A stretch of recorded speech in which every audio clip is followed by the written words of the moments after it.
Hi, I'm Ryan. Hey, I'm Nate, Hello, I'm Steve. and we're here to teach you how to steal. Oh, God. cut that. No, we're not cutting. Today, we're talking about Avatar, the movie released in 2009, directed by James Cameron. We're going to go through it, talk about how it relates to Dungeons and Dragons, what you can take from it for your table. Oh, and we're the dungeon vets. It's a very popular movie, a huge CGI success story when it came out. What did you guys think of the CGI watching it today? 100% holds up. It totally holds up. Yeah, I still thought it was really good. Yeah, so that's the thing, right? Like, when it came out, this was like a technological marvel, essentially. Like, I remember seeing it around the time that it came out, and I was like, holy I crap. saw it in theaters. Yeah, I think I did too. I think I watched it in 3D and everything, and like, holy crap, we could do so much with movie technology now. Yeah, by the way, that stat, it is the number one top film of all time worldwide grossing. Is it still? I thought that it was overtaken by something, but maybe I was mistaken. According to filmsite.org, that is the case. And it is number 4 domestically in the US. So maybe that's what you're thinking. Maybe I was thinking domestic. So we'll start off with ratings, right? So, Steve. I think this is a wonderful iteration of the classic tale of individual goes into foreign environment, falls in love with foreign environment and the people there, and joins them to fight back against his oppressive original group of people. I think it's a wonderful iteration of this. I give it 4.5 out of 5 stars.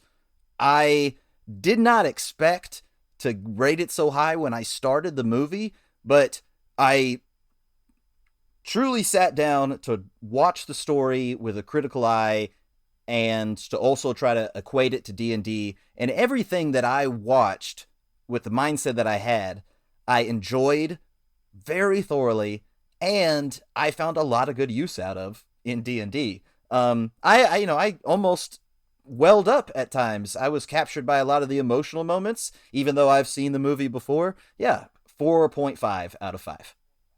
All right, that's pretty high then. Ryan, what about you? For a lot of the same reasons, I really enjoyed the movie. I had actually only seen it once before, and that was in theaters.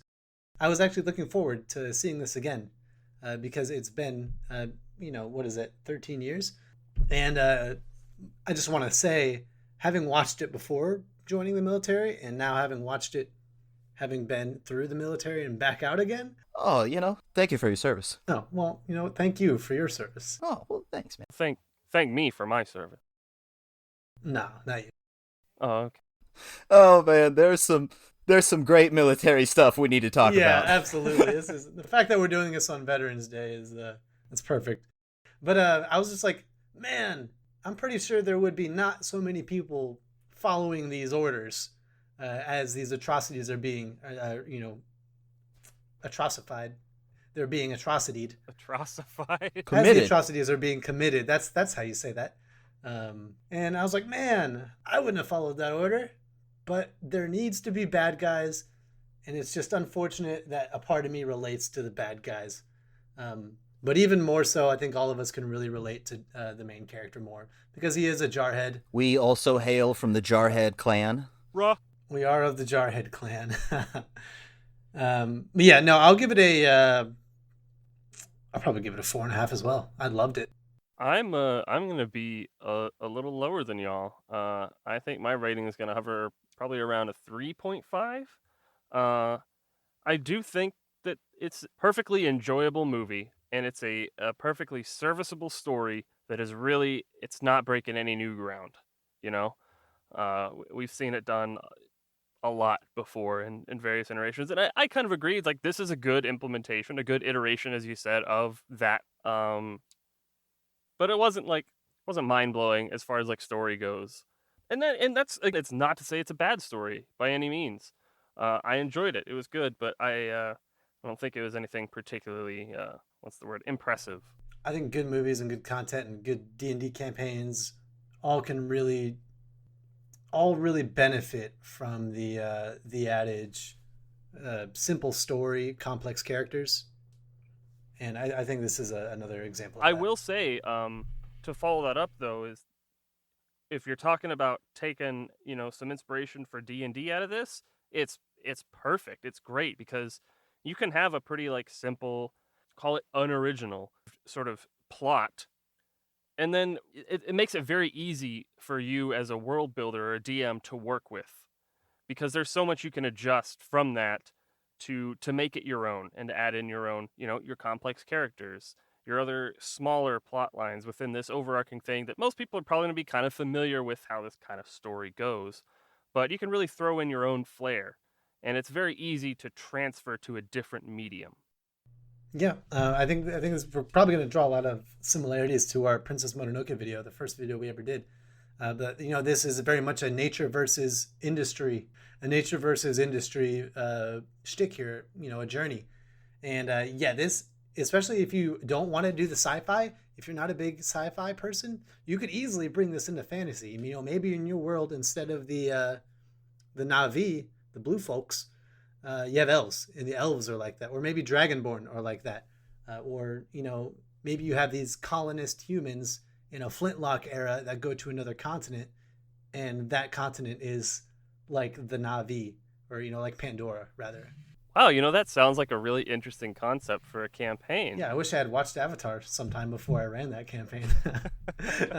We would have done some cool stuff. For context, Ryan ran a very long, awesome campaign that was essentially a group of colonists going over to this new continent, and we basically did the same thing. We ended up associating and integrating with the indigenous folks there and helping them out. And as a cool direct example, Ryan used the 4 variations of the Genasi race, air, earth, water, and fire Genasi, as his natives, which Genasi are a really good choice, I feel, because they are pretty different from your classic human, whereas an elf is very similar. They just have longer hair and pointier ears, as opposed to fire hair, so like the stark difference between these two groups is what's played up, and having the ability to do that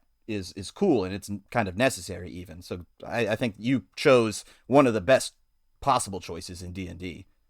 Well, thank you.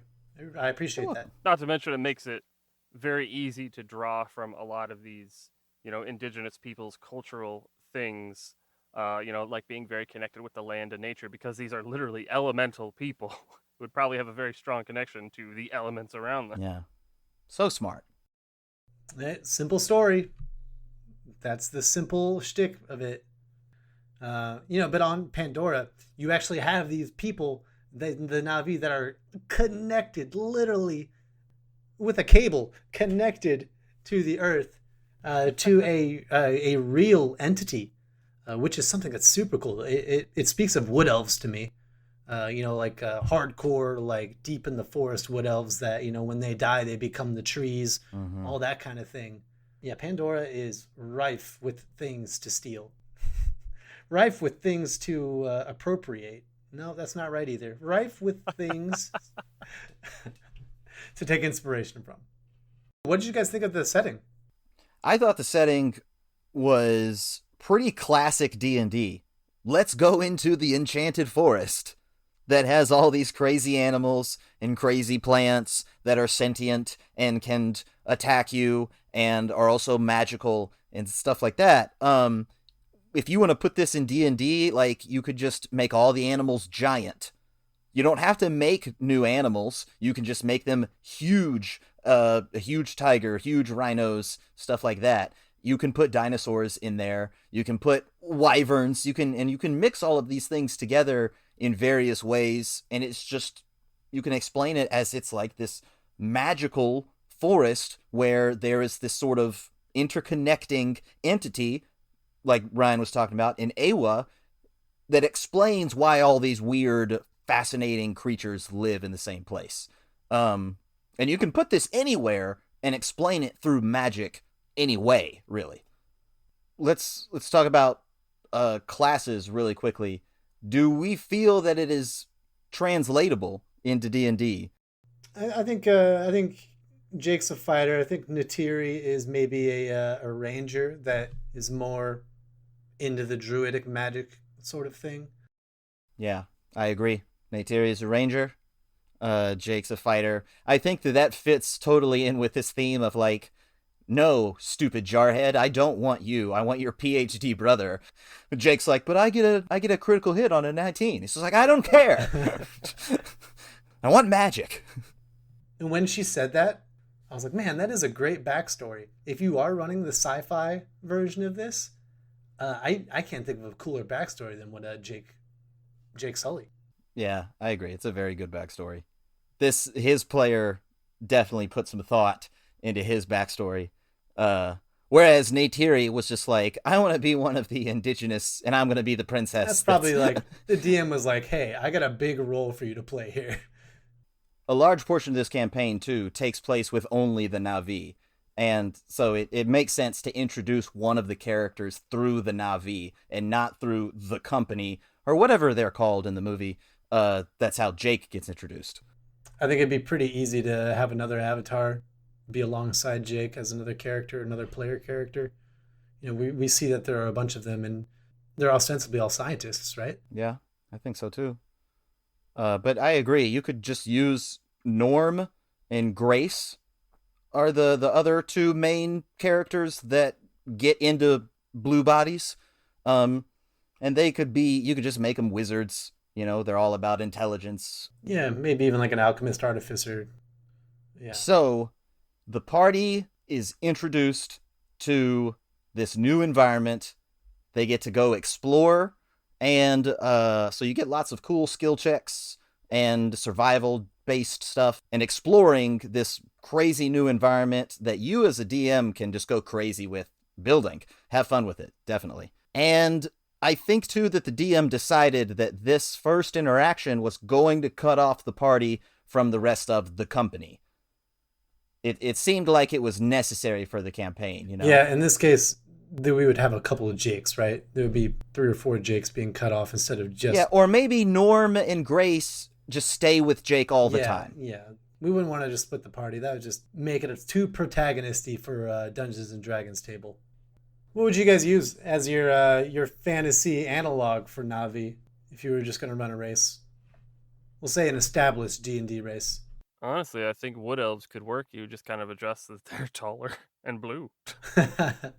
It can be whatever color fits your campaign. Yeah. I personally like Ganassi is also not... Yeah, I think Ganassi's the best choice because we see in the latter part of the movie that they have different tribes with different styles of living, and that can easily fit into the different dynamics of what earth element, or what element, earth being one of them, the Ganassi fall into. No, see, we're doing this all wrong. Obviously, it's Tritons because they're already blue. No, that's the sequel, Way of Water. But we get the last member of the party, Neytiri, who is also a connection to the tribe of natives, Na'vi, and this is really when the quest of the campaign takes off. Totally. And she is the one driving the story for a good while. She brings them back after saving them, you know, and establishing that she is this badass person. She then brings them, we'll say, back to the Na'vi village, the great home tree, in which you get to see all the world building and being done. And it turns out it's not her pops, right? It's not her... I think it is her father, yes. I think it is, yeah. Then who is Sute's parents? I don't think we know who his parents are. Well, Yeah, I don't think it's mentioned. well, he's the heir. Yeah, well, maybe they don't do it by, familial relations. Maybe it's merit-based. So yeah, I'm pretty sure her parents are the chief and the shaman, and Sute is just a great fighter, so he's next in line to be chief. And Neytiri is going to become the new shaman. So in D&D, make this shaman a straight-up druid, I say. Man, that's really one of the classes I really think 5th edition lacks, is a true shaman witch doctor type class. Yeah, I can see that. Like, I mean, you can play a druid, but it is lacking some of those. They're similar, but they're not. would you say shaman would be a subclass under an existing class, or would it be its I own was class? actually gonna say, like, you could probably make a subclass of druid that was much more shamanistic. Just add in some poignant subclass features. I think a druid is the best equipped as far as the chassis goes. Maybe even just a cleric of some type. The chassis. Why are you so terrible at pronouncing words? It's what, 2 words? You don't like the way I pronounce 2 different words? That's too many. Do you even remember what the other one is? Poison. It's poison. Thank you. But anyways, Natiri makes a persuasion check on her father, and he says, okay, we can teach these people how to be part of our tribe, and we can... That was a bit quick. What did you guys think? Well, isn't that so D&D, though? Yeah, that was... I just remember I was like, oh, crap. They're getting that going. And, I think this would take a little bit longer to actually to do that kind of role. But she was like, persuasion roll. Good enough. All right. We're going to train you guys. This is something the DM ultimately wanted, so it ain't going to be hard. Yeah. And it ain't going to be too slow to develop. 100%. And so this begins the montage sequence in the movie, which is several sessions for your D&D campaign. I would like to talk briefly about the concept of Jake Sully sending back reports to, oh my God, we have to talk about the Colonel also as a character, yeah, absolutely. but not right now. Of Jake, one of the party members, sending secret reports back to somebody at the company. There's a mole in the party. I think this is incredibly cool, and obviously the character of Jake Sully isn't really someone who needs to be turned away from his purpose. He never really is on team let's kill the Na'vi at all. And then when he spends any length of time with them, he comes to become one of them, So the idea that he has this incredible backstory that also feeds into this side mission for him, which is overcoming this connection to the Colonel and to his old loyalties. I think that's an amazing character arc through a campaign. I think it's a great one, and I'll also add that I think... So you have this mole, so to speak, right? But I think from the start, this could not necessarily be like I'm working against the Na'vi. I'm just doing, what my job for this company is, or whatever it may be, this kingdom, whichever. They may not really realize, like, oh, these guys are going to go do some bad, evil stuff. Yeah, you're just sending back reports. Yeah, exactly. And that could be a turning point where eventually they're going to have to decide, like, between the two. I think I like that idea better than them just being kind of a traitor, so to speak, a saboteur. Yeah, and I think from the military's perspective, you have this guy. Is it established that he is no longer in? Like, they're mercenaries or something? Or I definitely get the vibe that these are mercenaries. These are private, because they're working for a private company. 100%. Like, the guy in charge talks about shareholders and stuff like that. So, I mean, this isn't sanctioned by a government. Yeah, so you get the, when Colonel Quaritch is talking to Jake and being that buddy, like military superior, talking to his subordinate, and even calls him like corporal a couple times. And you're like, when I was a corporal, if there was a new colonel, I'd be like, yeah, I want to try to impress the colonel. Like, colonel's going to give me something to do. I'm going to go try and do it to the best of my ability. Totally. Absolutely. And it puts Jake in an unknown to him, a pretty tough spot. Yeah, and let's talk about the thing that Jake wants is his ability to walk. That's what the colonel offers him. He says, I'll get you your real legs back if you do this job for me. That's a very powerful motivation. Well done by the DM, I would say. James Cameron. Cameron. Mr. Cameron. Great DM. I want to touch back on that so that, he wants to impress the colonel or whatever, and the colonel kind of approaches him from a position of authority, of rank. But they're not in the military anymore. This is a private endeavor. They are no longer Marines, soldiers, whatever it may be. If I were approached now by someone who is trying to now pull rank and talk about I say this because I've encountered people like this who are like, oh yeah, I was a captain, blah, blah, blah. And they'll try to talk to you like they're still a captain and you're still a corporal. It's like, dude, we've been out for a long time. This doesn't matter anymore. I don't care what rank you were. You ain't that rank anymore. And I'm not the rank I was anymore. I don't have a rank. I'm a civilian now. I don't know who you think you are, but we're equals. Yeah. I mean, Jake is a part of this institution that, Colonel Quaritch is in charge of, so there is some authority there. Yeah, and I mean, if you're in like a mercenary company, you probably do have certain hierarchies that would need to be followed. So it's paramilitary. It's hierarchy? Say what? It's hierarchy? If you're going to harp on... You said hierarchy? I'm just saying, you're going to harp on Ryan about his pronunciations. Yeah. Hierarchy, hierarchical. Double standards. No, I think I might be right. I think you can say hierarchy. Well, you know what I also can say? Nothing. Poison. Not a darn thing.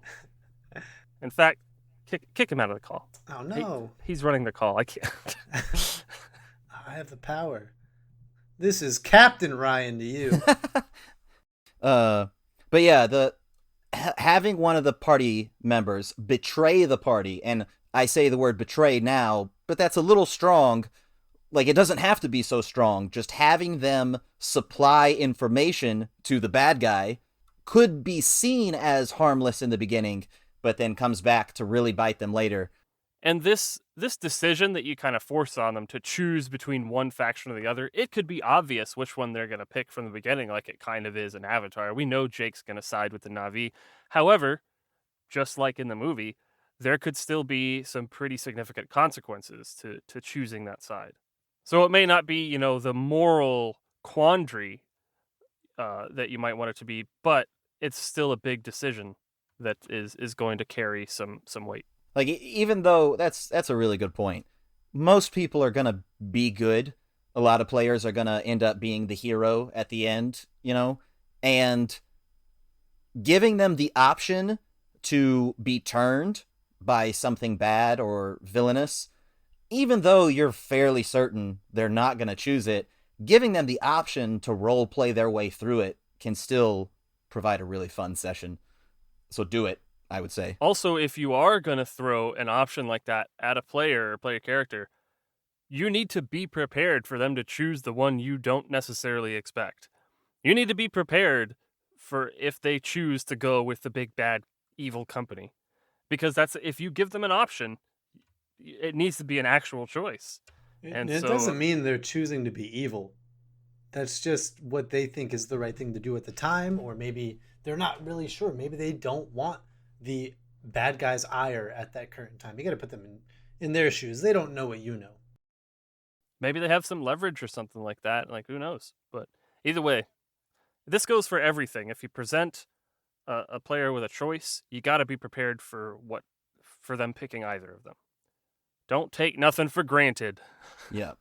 All right, so Neytiri is totally a ranger because most of what she teaches Jake is about like tracking and moving through the forest and respecting the forest and animals and stuff. It's just like a huge ranger montage, in my opinion. Maybe they're just a druid with a bow. Could that work? Would that be viable? I mean, yeah, it's not unviable. Yeah, druids can definitely move over into a lot of the ranger stuff. There's a lot of stuff that's viable, but not optimal. Yeah. Yes, not optimized, but it's viable. So like tons of nature checks, survival checks, dexterity checks where you're running through trees. You can go crazy with it. In this montage, basically, like I'm trying to think of all the things that you can pull out of here and you can experience in session. I think you can meet other tribes. They don't do that in the movie until later, but I think you can experience other tribes during this time as well. Because this is months of time. Gaining the flying animal companion. What do you guys think those should be? Wyverns. Wyverns? Okay, a wyvern is CR6 and has like 120 hit points. Is that the mount that you want to give to the party? Well, yeah. A monster manual wyvern. So that's my question, is would you use something from the monster manual, or would you do something else? There's nothing from the monster manual that fits these things. You could just reskin a griffin, maybe? CR2 yeah, that's griffin. what I was thinking about a griffin, because a hippogriff only has like 19 hit points, which is about the same as a horse. You could do that. And that's what Ryan did in his campaign that was somehow based off of Avatar without him knowing. Oh, wait, I did do that. Yeah, I changed my answer to hippogriff. That's a pretty fragile. Mount. Yeah. Though. We ran into that too. We lost most of them. Yeah, that was the point. Which, though. yeah, you guys lost 3 out of the 4 hippogriffs. That sounds about right. If you are going to give players flying mounts, which is that's a pretty big thing. Obviously, it lets them travel places a lot more quickly and easily. Yeah, maybe they should be fragile, or maybe you don't give them to them so early on. Or maybe there's some restriction, like the other faction has control of the airspace, so like you can't always use them to get to certain places, things like that. Oh yeah, that whole sequence of them getting to the location where he then grapples a dragon or wyvern thing, whatever, and bonds with it. That like they had to really trek to get up there. He's tired. So yeah, that's a great session with the end reward being you're now bonded with this hippogriff, griffin, reduced wyvern, something. Here's a question for you guys. They say, like, how do I know which one of these chooses me? And like, oh, they'll try to kill you. Do you possibly have that on the table for your campaign and your players, that this is like you're fighting a CR2 monster right now, so it could kill you? I love it.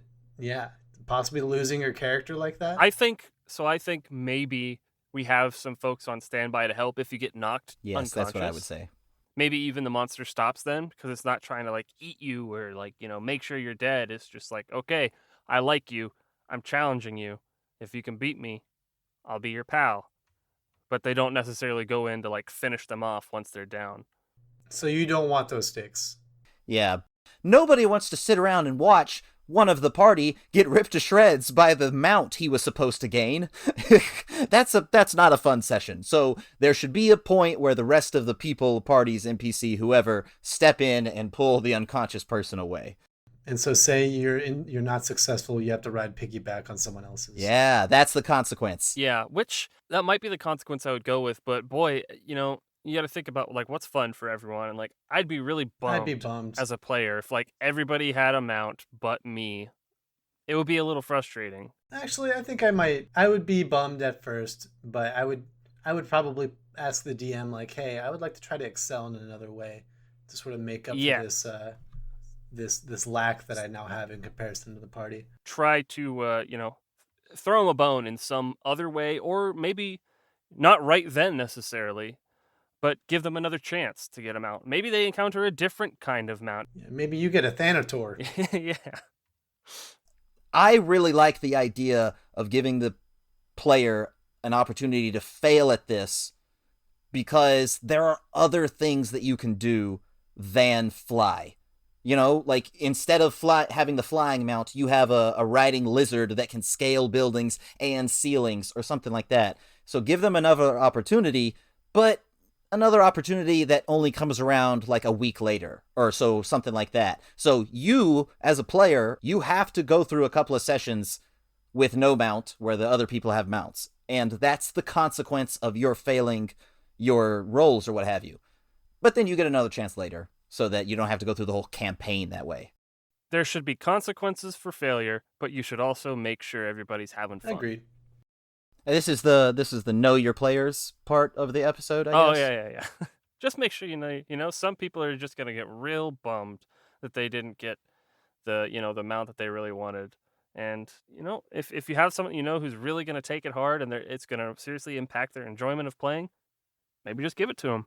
I do want to say, one of the few Marine Corps like references that I liked was Jake using ground fighting to bond with his flying wyvern. Neytiri's like yelling at him like, you have to do the bond, and the only way that he can really wrap his mind around doing it is first subduing the dragon with a grapple, and then he puts the bond in there. That was nice. Subtly done. Not like other times. Oorah! Oh, man. When does he say that? He says it at some point. One of the goons, the primary goon who's like a bald guy, he says get some like 4 times in the movie. Yeah, there's a lot of that. You see his wheelchair says grunt on it. Oh god, That's funny. His wheelchair has a grunt sticker on it. it's a freaking grunt style wheelchair now. Yeah. The t-shirts weren't enough. For the record, if anyone here is also a veteran, none of us were grunts. So No, we're all pogues. Unsurprisingly. yeah. We just lost a huge portion of our veteran audience. They're like, oh, fuck these guys. I don't want to listen to them no more. They've never ridden a flying wyvern in their lives, these fucking folks. You're not wrong. We would have if we were 0300s, but... Is this the part where I talk about how I was totally gonna be Oh, in no, please don't. We don't want to lose we any can't. credit. On the note of what animals in Pandora are in D&D, I feel like Taruk is a big wyvern. And so you could maybe homebrew it a little bit. You could maybe even make Taruk a dragon if you wanted to. But a dragon is definitely a step up from a wyvern. I think just a raw wyvern would probably fit well. I think so too.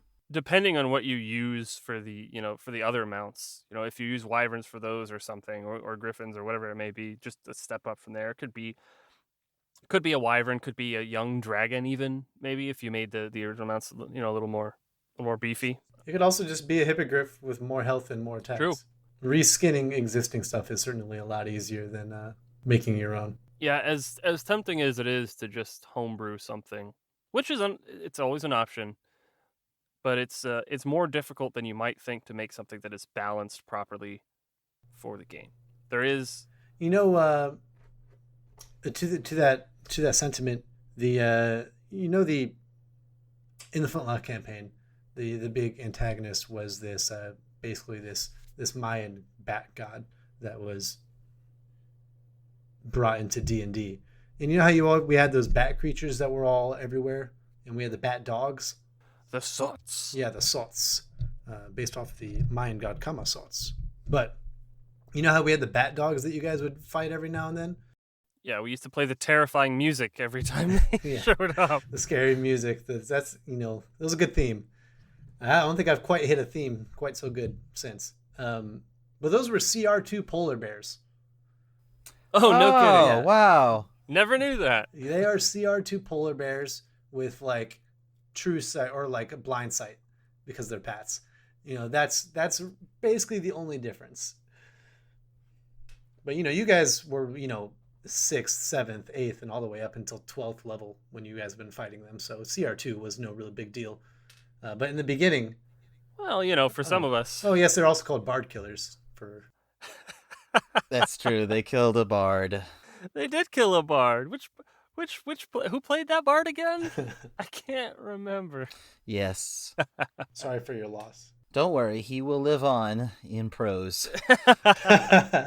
For everyone also listening to this, I happen to be a budding author, and my first book, Way of Renegades, will be out soon. So you should buy it, and I would love you forever.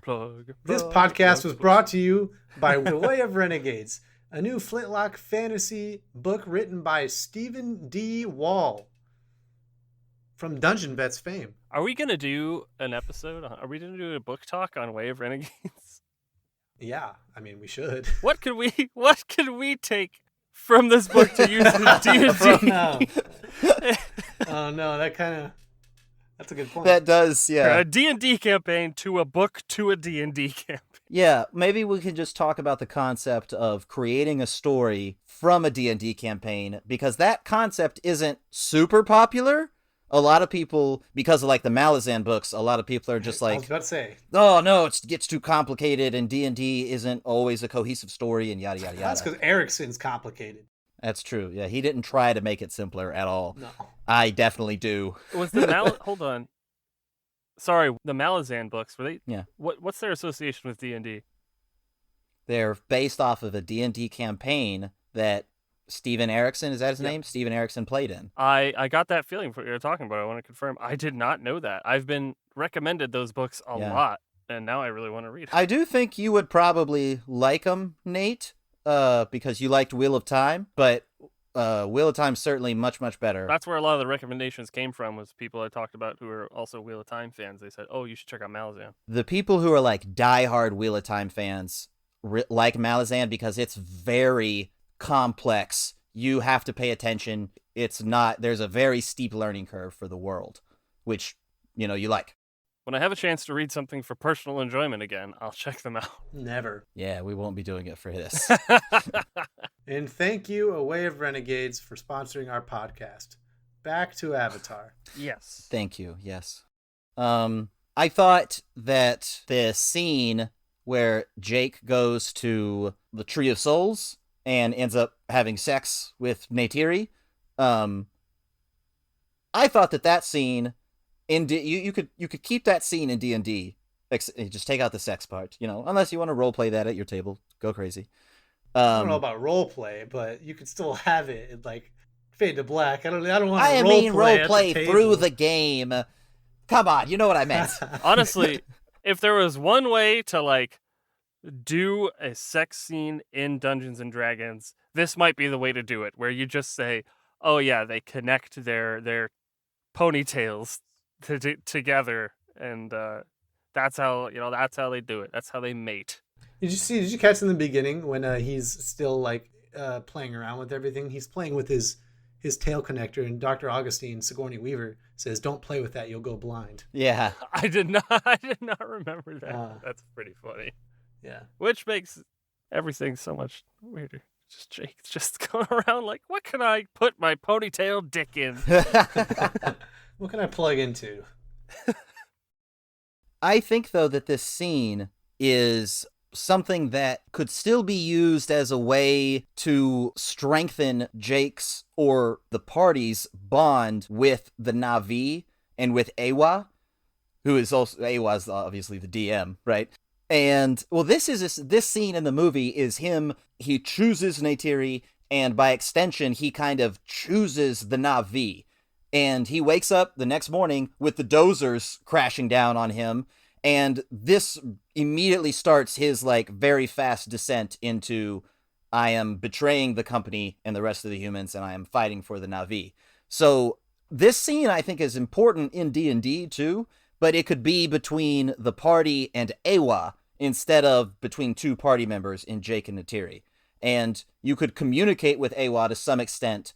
If you're at this sacred site and you can directly connect to it, then you could, it seems like in D&D, you would just have a conversation here. That's how you would handle it as the DM. And you could entreat the party to be like, defend my people. And then immediately the next morning, there's a combat scene with these huge dozers or some mythical monster, elemental maybe, if you want to keep it fantasy. I don't know. But good turning point for the party there. They could be a bunch of dudes with axes, like whatever sort of, setting you're working with. Buff lumberjacks. Yeah. And I loved that scene where Neytiri's trying to wake up Jake and the dozers are crashing down on her. I don't know what it was. It was just very powerful, man. Grace comes up and is like, oh, no, make sure you eat first. And we're sitting here like, no, come on. You gotta get in the thing. Yeah. Never before did breakfast make my heart rate go crazy. But I was like, there's no time. Yeah, that movie, I gotta admit, I think the storytelling was really fantastic. Everything wasn't wasted. When you saw something, it came back later. Even from the animals in the beginning, talking about Awa and the connections that they're talking about when in the background, Norm and Grace, all of that stuff comes back, and I think it's just really well done. But we skipped a pretty big scene. Jake becoming the chosen one because of the spirits, the spiritual jellyfish that fly through the sky, all landing on him, and the fact that Neytiri was about to off him until she saw one of those D&D flumps fly by. Yep. And she's like, well, I ain't gonna do it now.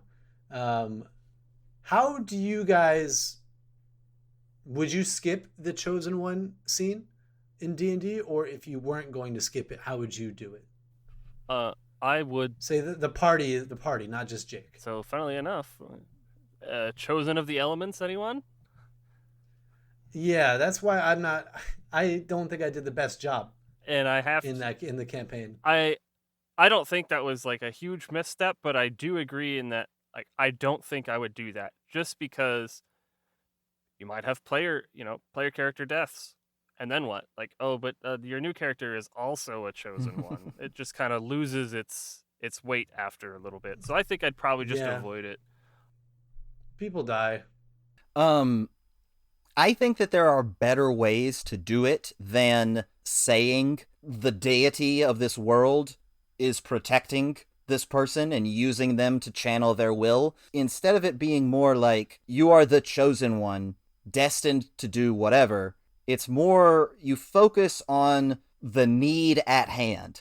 And somebody has to fulfill this need. It's not a predestined need that is only for one character or 4 characters. It is a live, real-life need right now that has to be met, and you 4 just so happen to be the most appropriate to do it right now. And it can feel like destiny without actually being called destiny, and it can then be translated to another character who just showed up easier. I like that a lot because it places the focus more on the goal that needs to be achieved than necessarily who is doing it. Yeah. You might be selected because they realize, hey, you can do this, but it's more like this needs to be done. It doesn't really matter who, but y'all are particularly suited. Get this done. And this is why I kind of said that I really thought that it was an important scene when Jake has sex with Neytiri, except that it's not about the sex, it's about the becoming a part of the tribe and choosing them over the humans. And so at this moment, in my version of events, where the party talks to Awa or whatever, and Awa can then entreat them to defend her people and defend her land and stuff, and it feels like they are being chosen, but it's really because the dozers are coming, and they're going to be here in a matter of hours. So really anybody should protect me, but you just so happen to be boning under my tree branches right now. So, it should be you. Speaking of that scene, the coupling between Neytiri and Jake, also a really big deal because Neytiri is technically betrothed to Sute. Oh, yes. And yes. so she is also choosing to go against that, and she immediately regrets it. But then she unregrets it later. Yeah, very cool character growth for Neytiri. Yeah. And apparently this is something that everyone can tell because they walk back. Oh, yeah. And they were like, oh, yeah. It was like, so maybe there's something there, like, and they made the Na'vi made for life. she's just glowing. She's glowing. Yeah. She's just glowing. Oh, my God. Let's move on. Let's move So on. actually, I'm going to backtrack a little bit on the whole chosen Great.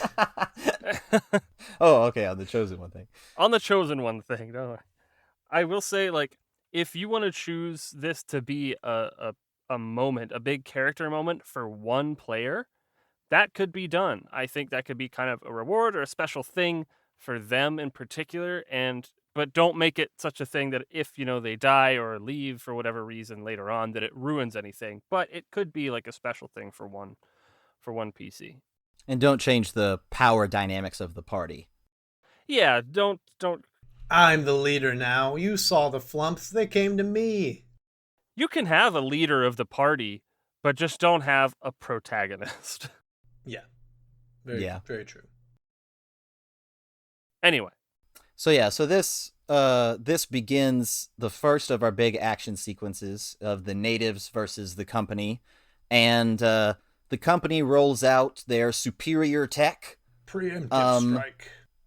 And they destroy Home Tree. I'd probably make that the finale of the campaign. Okay. I don't think I would make it the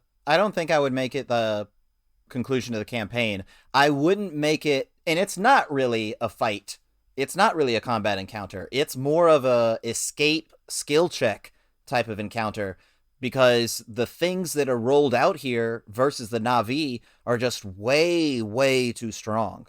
So in my mind, this is a cool opportunity for the DM to introduce a new level of the bad guys.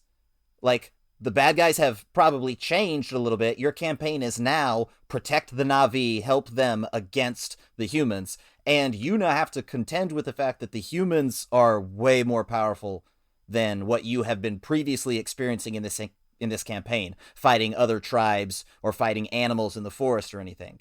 So you're making sure that this is a pivotal part of the campaign that makes it to where it is completely impossible to go back to the human side. You want them to knock over the tree and forever change the landscape of this campaign. This is a turning point to where galvanize the party to go and recruit all the other people and fight back. Yes, and so you have this epic session. You're going to make this a big loss. Big loss. You make it a huge skill check where you have to escape the tree before you get crushed under it, or you have to maybe go get your flying beasts and release them from their cages and stuff like that. So it's possible to die here. Yeah, I'm painting it that way, aren't I? That would be a big loss. You're saying, yeah, it'd be, if one of the party members died in this, that would probably piss off the rest of the party pretty good. I think you as a DM would have to make it very clear that this is not intended to be a place where you have a combat encounter. Like, this is the overwhelming odds. Mm-hmm. You are meant to flee, and you have to, make that clear. From the beginning, I agree. Yeah. Also, I wanted to say, if you say you don't want to do the sci-fi setting, how do you make this scene happen, in a more typical D&D fantasy setting? I think Steve kind of nailed it earlier. Maybe you have these airships with evokers. Maybe they have the control over certain big bulldozer earth elementals that can literally push, or fire elementals that can blast the world home tree to flames and to cinders. Yeah, I think you have probably either a lot or very powerful, or both, casters. Yeah, but you also need the brutes. How do you do the mech suit guys? This just popped into my head, but more props to you, Ryan, for using Ganassi as your natives in your campaign. So the humans have appropriated these big elementals that are somehow revered by the native Ganassi, and they've turned them against them. So yeah, I like the idea of big earth elementals, because then it's way more sacrilegious. Yeah, it's way more sacrilegious. Yeah, that's like your own planet betraying you. The humans can want to take over the elemental capabilities of the natives, and so they're using these big elemental beings against them. And I think this is important, too, to establish this power difference, because then the sessions become about increasing our power level to be able to contend with the company. So this is where Jake becomes Taruk Makto.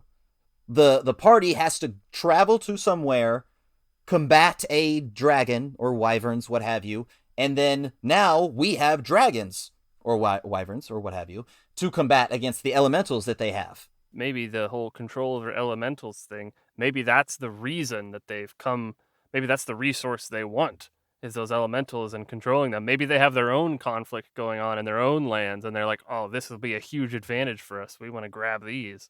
Yeah, we don't need the unobtainium. The unobtainium, which, oh my god. The wonderfully named. What a stupid, I hate that name. I think it really just takes me out of it. So the unobtainium looked a lot like galena to me, lead sulfide. It's an actual mineral, but I had a sample on my mantle. Oh, here we go. And I was like, they started floating. I'm like, unobtainium, that looks like galena. And I went and grabbed my galena sample, and I'm like, oh yeah, it looks like they just kind of took inspiration from a piece of galena and made it this cool mineral. That ruins it for me. I'm glad we know that now. I'm glad you know it too. Galena is a cool mineral. Cut that part out, Steve. Cut it out. Don't you dare cut that out. I don't get to be a geologist very often. So okay, and also I think that this is a good thing to do. Making home tree fall, it's not a combat encounter, overwhelming odds, but the end result here is the party is captured. And so they probably fail in the great skill check escape situation. And so that's how you can make it to where, no one dies, actually, you get captured. I know we're meant to follow the movie and stuff, but I might do those two events separately. The kind of discovery that one person was working with we'll just call them the humans, and this huge attack on the home tree. I might separate those events instead of doing it at the same time. I think that's a smart idea. Well, thanks. Because it'd be really hard to appreciate both moments when they're happening at the exact same time. And especially since they're very different. One's like an emotional role-playing situation, and the other one's combat.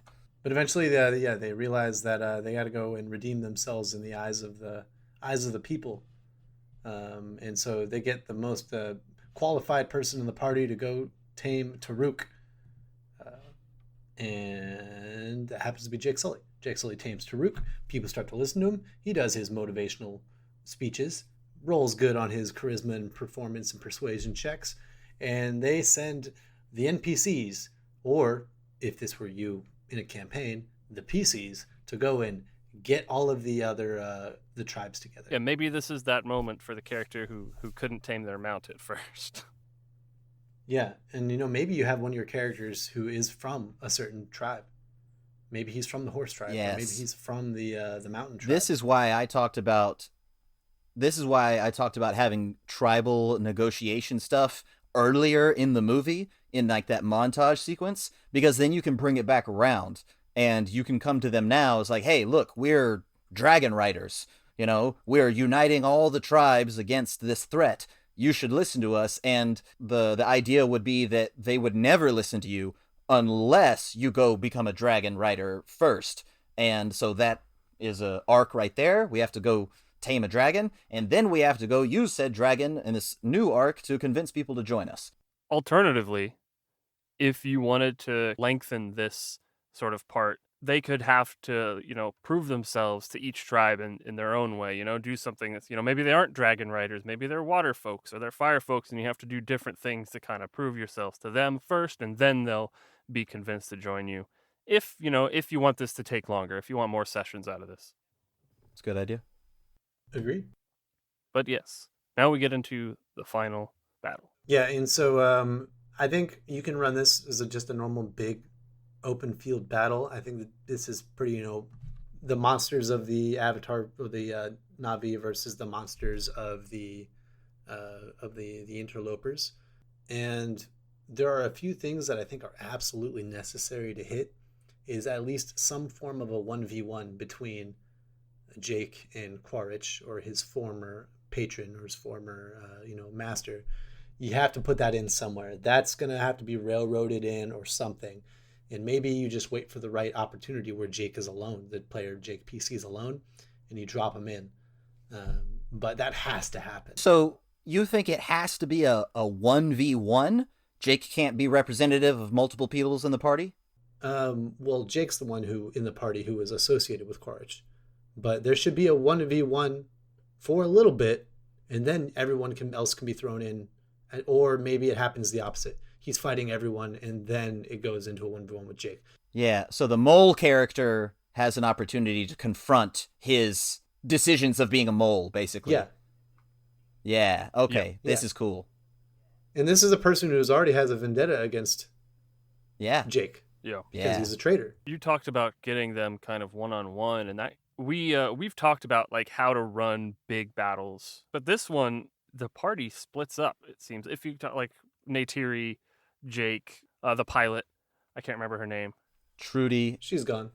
She's in the battle for a little bit. She gets her scorpion all painted up. Yeah, she gets painted, yeah. Yeah, thought that was cool. So splitting the party like that is always kind of risky, in that everything is going to take much longer because not everyone is involved, and then you're going to have people sitting out doing nothing. But that could be a pretty interesting way to handle a big battle, is that everyone's off doing their own specific tasks that they're very suited to. And again, you have to keep in mind that you're going to have to like switch, keep everyone engaged as much as possible, but it could be neat. Yeah, I like it. You have the ground war and you have the air war, basically. And the bald brute guy who says get some multiple times, he's on the ground. He's in one of the mech suits. And Norm, the kind of nerdy scientist guy, is also on the ground. So maybe that could be a 1v1. Maybe they're rivalries. They have a rivalry going where it's like nerd smarts versus dumb brute military. And you split the party, but you give both sides opportunities to settle scores and settle arcs through some 1v1s. And this doesn't have to be like the big bad, but if you're giving one player a 1v1, it can be really cool to give other players their own sorts of versions of these 1v1s, which is something also that Ryan did at the end of his campaign. Oh my God. You're just such a good DM, dude. Oh, well, I appreciate that. You're very nice. But you also got a big 1v1 with my rival at the end of your campaign, and I almost died. Final climactic session, Steve had split me up from the party somehow, organically, really. And then my rival appeared, and everybody else, the rest of the party was busy fighting the big bad, and I was cut off, and I had to fight my rival, and he almost killed me. And it was a hard fight. It was a close And one. I think I only survived because I tried to basically abuse the climbing system, but because I knew I couldn't take him in a 1v1. Well done there. You didn't abuse it. That's not abuse. That's just playing smart. You used your movement speed. Okay, yeah. Oh, thank you. Yeah, played smart. That's why you become a ranger, if no other reason, is to get climb speed. Man, I used the hell out of that feature. He did a lot of climbing. I did a lot of climbing. But if you do separate them, try to find a way to bring them back together.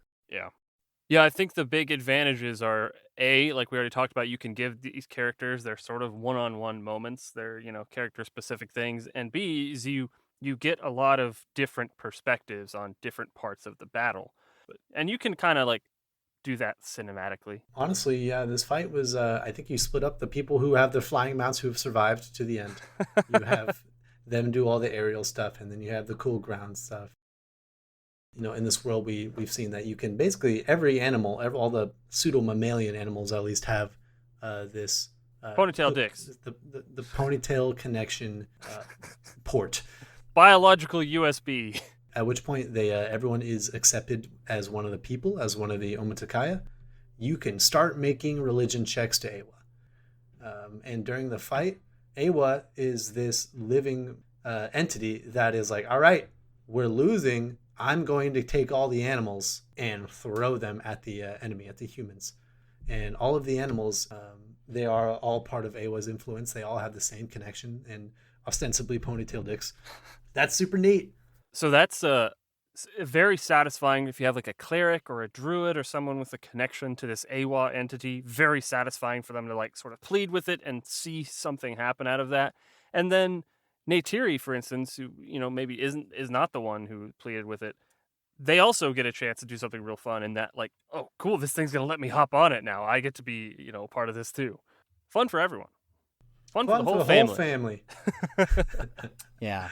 At this point in the fight, Neytiri's flying wyvern companion is dead, and she's been knocked out of the sky. She is about to die herself. There's a bunch of mech walkers about to just get up on her. And she is saved, essentially, by the DM. Regardless of whether or not the party had a direct say in Awa's involvement in this timely part of the battle, the DM is putting their hands into the session, And I don't think that this is bad. No, in fact, not at all. I think it's cool. I would really like, as a player, to go through epic fights, to be near the end of my rope, so to speak, and then to be saved by the DM to then go on and do more cool things and influence the battle in cool ways.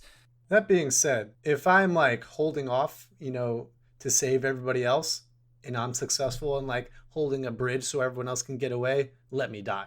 Yeah, I'm not afraid to have a character die, and I think that's most of our table. And especially if it's in a sacrificial moment, yeah, give me that moment. However, I know of plenty of tables where people are I put a lot of time and effort in making this character. I want to keep playing them. I don't want them to die. And I will break down if my character dies. yeah, people get really attached, and that's okay. That's kind of what you want. Yeah, give them this moment. Throw them a bone. It is worth saying, be careful, know your players, all that jazz. But in this campaign, I think it's really well done. Very cool. It helps that it's not totally random. It's kind of a callback to him asking for help before. Yeah, exactly. And you could make that scene in your campaign and have them roll, like Ryan just said, roll a religion check, roll an arcane check, something like that. And you don't get to know. It's what did you roll? I rolled a 16. Okay. Got it. Just write it down. What does that mean? He'll be like, well, we don't know what it means yet. We'll find out. It basically brings us to the epilogue. Right? Yeah. Yeah, basically. They win. They beat Colonel Sleeveless, and getting to this victory now. The campaign is over. All of the invaders were sent away, which to me is a very overt way of saying there will be a sequel without actually saying there will be a sequel. Because it's like, oh, wait, you're just going to put them back on a ship and put them back into orbit, where once they get into orbit, you have no control over them whatsoever. Yeah, they're going to turn around and come back. That's what's going to happen. That's totally what's going to happen. Going to go grab some more pals. Yeah. They haven't learned a lesson. No. Yeah, exactly. It's the head of like the on the corporate side. Like he didn't. I don't think he learned nothing. No. No. The scene where Grace tries to explain to him the neural network. She is literally describing one of the most like useful fucking things imaginable, and you are just being, no, I want this pretty rock. It is a pretty rock. What's his name? Selfridge? He's the worst, dude. His lines are just terrible. Everything he says. Yeah, he's very, very hateable. Well done. Yeah, man. All right, what's the most D&D moment for you guys? Gathering all of the other forces before culminating in this massive battle. In Lord of the Rings, go and finding the Rohirrim to get them to the final and the battle. dead folks and the dead folks to get them to the final battle. And in this, it's getting all the other tribes and all the animals. Yeah, it to the happens final battle. all the time, doesn't it? Yeah, that is pretty D&D. Yeah. And it's a big part of preparing for a big battle because you don't expect your party to just fight it themselves. No, they gotta get help. And you know, D&D parties are typically supporting the underdogs. I wouldn't mind playing in a campaign where you're just putting down a rebellion on behalf of the Empire. No, I do think that would be cool and a lot of fun. I'm just saying, I think typically, no, I would totally love to put down some rebellions or something. It'd be a lot of fun. I want to play one of the just pilots on the Death Star bridge when he destroys Princess Leia's homeworld. And then we get to look at each other and be like, are we the baddies? Don't care. Fire the laser. I thought of when Neytiri draws her bow and is about to shoot this interloper, the DM literally comes over and puts his hand on her bow and pushes it down in the form of one of these flumps and says, no. He's supposed to be part of the party. You should go talk to him instead. And the flumps have decreed that this one will live. You know, that would be a pretty cool way of doing it, though. Like using the environment to essentially say, yeah, like, yes. So it's not the DM being like, dude, that's a PC. Can you please not? It's like, okay, look, this is a symbol, blah, blah, blah. That's probably rehearsed between the DM and that character, too. I also want to say that as far as the DM affecting the campaign, I think Awa is a really great version of that. Really, it's subtly done. And it seems to be based off of how you interact with the environment and your reactions to things. And so it's not ever railroady, even though it is basically a deific hand being thrust into the campaign. I love what Neytiri says about Awa is like, Awa doesn't take sides. She just maintains balance. You can't really, expect anything. But in a way, she does maintain balance. She sees one side has been tipped and she says, I don't like that. Have some reptile bowls. Hammerhead bowls. Yeah. There we go. Yeah, hammerhead bowls. The other one that I thought of, too, is when Jake gets his flying lizard mount, because he says, how will I know if it chooses me? And then she responds with, because it will lead into a combat encounter. Well, it's not quite what she says, but that's what she says, right? That is a good one. No, yeah, that's good. You'll know when the DM tells you to roll initiative. That is super appropriate. So mine is when Grace, Sigourney Weaver's character, gets hit, and then she ends up like almost expiring. You could even say in my head, this in the D&D scenario, they probably they die. They're immediately like, oh no, okay, we don't want them to die. It's probably a PC. It's like, do you have clerics? Is there healing? Surely somebody knows Revivify around here, right? And the DM's like, okay, you know what? They have this ritual thing. You could take them into the heart of these woods. It's gonna be a big deal for them though, and I can't guarantee it'll succeed. You're gonna have to roll. Yeah, it's that last chance. Yeah, exactly. And it's like, we really don't want this PC to die, but, we gotta, take things. You can't just say, like, okay, fine, AWOL resurrects them. It's like, no, you gotta, So you can try. who does Grace's character play in the finale? I would just give them a big OP thing to play in the final. You have this. Oh, you mean like, oh yeah, because Yeah. she died like right I would before. if someone died right Yeah. before the finale, I'd Yeah. be like, "That's rough, buddy. Here's a CR12 monster. That's you. Go have fun." I have to agree that would be the best way to handle it, because like it's way too short term to introduce a brand new character, So let them play AWOL. Yeah. I think that she plays Colonel Quaritch.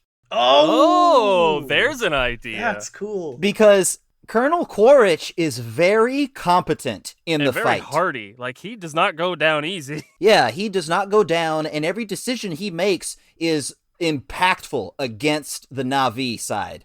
And he counters Jake several times. That's a great idea. Yeah. And then he decides to, instead of fighting Jake one-on-one, Yeah. it's time to wake up. And he immediately goes for the machine instead. That's Sigourney Weaver's player knowing how everything works. He's got that's a little metagaming almost. I mean, he knows, like, in Totally. character too, but, like, yeah. Yes, he's metagaming. I'm going to just take you out by going through the machine. I like that a lot, actually. I would be ecstatic as a player to be able to play, the big bad evil. Yes. All right. And I want to talk about Colonel Quaritch for a second. Okay. Just All right. real briefly. When Jake meets Colonel Quaritch, he is bench pressing. And he starts talking to Jake mid-bench press, like, this gravity will make you soft. Gotta stay hard. And he references his scar. And then Jake follows him out of the little gym room, where he immediately starts working on his mech walker. He ends up getting up in the seat, and then he goes out on patrol. What I want to know is, what is this period of time in Colonel Quaritch's day called? What is he doing? He's working out, he's on his off time, or he's on patrol? Like, is he working on his... Like, it was just the most kitschy sort of scene to demonstrate how hard Colonel Quaritch is, and it was difficult to swallow. He doesn't really act like an officer in command, does he? Because he's more... No. If he were, he would be a really annoying one, because he wants to, like, he's literally, like, doing controls for the pilot, and I just can't, I imagine a pilot just be like, "Sir, can you please get your hands off of the console?" Well, happy Veterans Day, everyone. Get some. Get some. God, no. I'll tell you what, I'll be getting some. Veterans Day, It'll be some free food. That's right. Well, thanks so much for listening, everyone. If you like our stuff, check us out. We talk about movies, other movies. We talk about books. We do party talks. We also have some services on Fiverr if you would like to directly reach out to us for some assistance in creating a D&D world or character, whatever it may be. We'd love to help you out. I'm also on Twitch every now and then, streaming under Dungeon Vets. You can watch me make some maps. You can help me make some maps. I'm really bad at naming things. And you can come in and help me fill in some of the blanks. Also, don't forget to pick up your copy of Way of Renegades, releasing on... Cut that. No. Coming soon. Coming soon, yeah. Leave a like, comment, subscribe. Comment, subscribe. Do all the things. Interact. We see every single individual like, because, we're trying to get this off the ground and we're a little eager about it. So please come be a part of the growth of our channel. Please support us. Love to have you. Feed us. If you have any suggestions for movies or books that we should talk about in the context of D&D, let us know. Thanks for listening, y'all. See you next time. Bye.